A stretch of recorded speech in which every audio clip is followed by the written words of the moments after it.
Sup everybody, welcome back to my Evo 9 build series, and today's video is going to be a little bit different than my normal videos. Today I'm going to be showing you all the parts I've finally received that I'm most excited about, and I think you guys will be excited about too. First and foremost, I want to say thanks to my brother for hooking me up with this Blue Yeti microphone that I'm recording through right now. For these types of videos, I'll be using it from now on. I think it sounds 1,000 times better than my old microphone. So I want to give you guys a little background information on this video before we get started. I had originally bought all these parts on Black Friday, and my plan was to do a Christmas holiday special.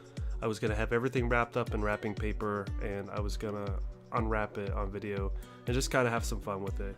But unfortunately, not all the parts came in on time, and as a matter of fact, the part that I'm most excited to show you guys today only came in on Wednesday this week.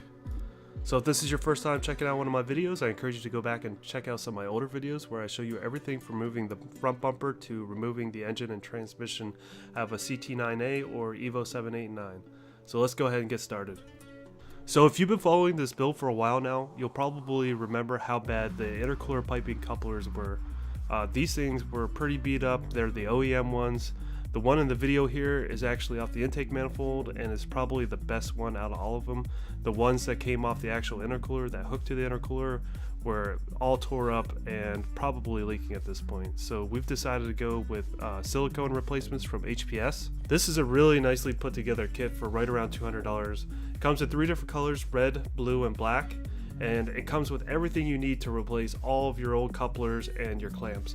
And the nice thing about these clamps is they're the bolt style clamps with they have like the bolt on there and the nut, so you can tighten them up a lot tighter than the radiator style clamps, and it ensures a much better seal than the radiator style ones. So I'm pretty excited about getting these on there. I'm sure that I had leaks throughout the system in different areas, so hopefully these things will take care of those problems. What project car is complete without a nice set of stainless steel brake lines? I chose to go with StopTech because they offer a kit for the front and the rear of my car that comes with all the hardware to replace the old rubber lines out of my car with new stainless steel lines and all new hardware. It's a very simple upgrade. You just remove the old stuff, replace it with the new stuff, bleed the system, and you're good to go. Not only do you get more braking performance, but it also looks a lot better in my opinion. This is my Manifold, and just by looking at it, you can tell it's been through a lot. It's been through hundreds of heat cycles, it's starting to rust, and at this point, I'm just ready to have it upgraded. So on Black Friday, I contacted a company out of McKinney, Texas, which I'm sure some of you have heard of before, called Force Performance. And during that time frame, they were having their Black Friday sale. So I was able to pick up their Evo 4-9 race manifold on Black Friday for $249 when it's normally priced at $399. This manifold is cast just like the OEM one, however it features 20% larger runners and collector entry angles, so it should flow a lot better than the OEM one. I also got it ceramic coated, I got the new manifold hardware set and a gasket set, and I got all of that basically for the same price of the manifold would be normally outside of the sale. So I think we did pretty good on that one. So I know a lot of my OG subscribers remember the video when we took the turbo out of the car, and we found out that one of the little blades on the inlet side had a little nick in it. There was a little bit of shaft play, but nothing very noticeable. However, I think it was just probably best at this time to go ahead and change this turbo out with something different. I'm not saying that the turbo was going to fail, but I feel like with 85,000+ miles on it, and who knows how the owners before this car took care of the car and how beat on this turbo was. So that's why I decided that I wanted to go with something different. So when I finished that video, I pretty much started the hunt for a new turbo. You guys who have been following me for a long time remember my first video, the first video of this build, when I said I wanted to try to keep everything as stock as possible, and that meant keeping the turbo in the stock mounting location. So the manifold that we just bought is a direct replacement for the OEM manifold. Nothing changes.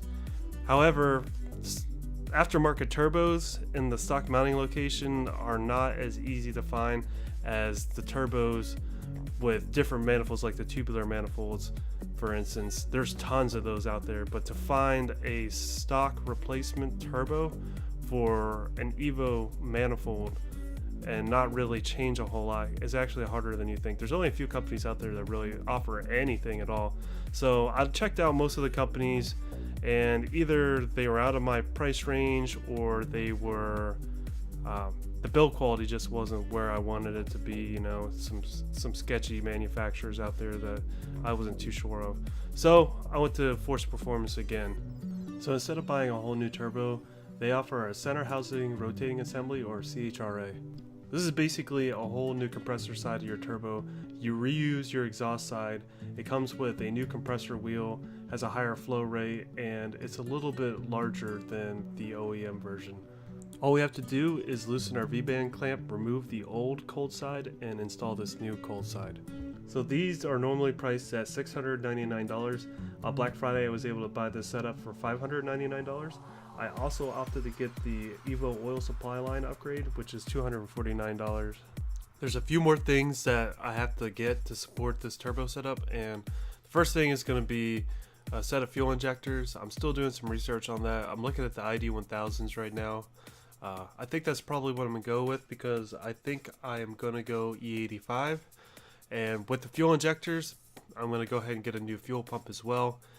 Doing some research on fuel pumps, trying to find out which one is the best for my setup as far as flow is concerned, and also a pump that's going to be really resistant to the effects of E85.